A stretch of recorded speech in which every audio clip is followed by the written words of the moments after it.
As we have been reporting over the last few days, the Belize Electricity Limited has deployed dozens of linesmen and technicians to restore power to the various affected areas by Hurricane Earl, which made landfall in the late hours of August 3, 2016. This morning, the Chief Executive Officer for BEL, Jeffrey Locke, was on the morning show, who assured the public that the restoration efforts have been ongoing. We are here to give an update to the public as to our recovery effort.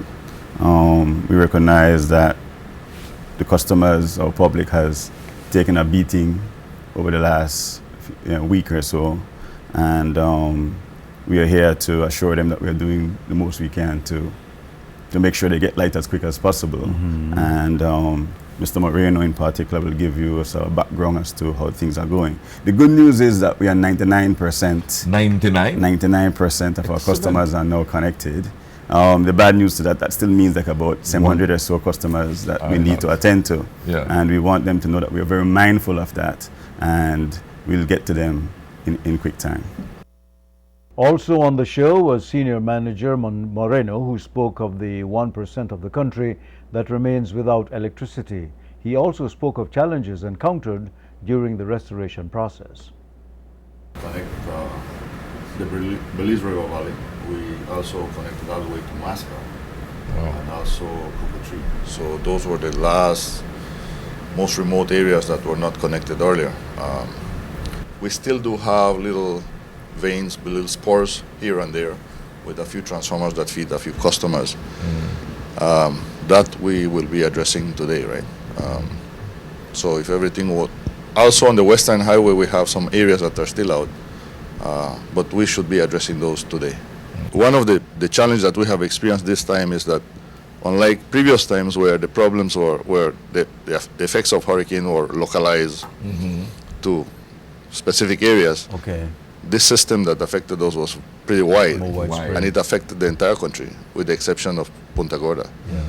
So we didn't have the luxury of other times where we get fresh crews coming from everywhere to assist that particular area. In this case, everybody had to tend to their own problems first. So for the first 2 days, they were very busy taking care of their own customers. And then by the time we got those crews here, they were already worked up. So, but it has been very good. These guys have been very diligent. I have to commend them for that. They have done a fantastic job. Some of them have been working 16, 17 hours a day and without no complaints.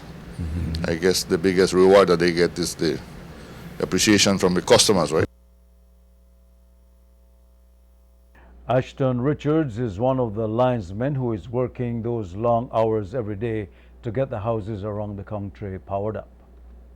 Right now, some of them are unhappy because they say, but we are used to electricity already, but we can't bathe. We can't sleep. You understand? But we try to tell them that just take your time, we're coming to you. Right? Because we try bringing back the main portion of the lines, and transformers are out, but they're easy to fix. They're not a quick fix. But we don't want a quick fix at this time. We want everything good, so we tell them just take time and everything will be okay.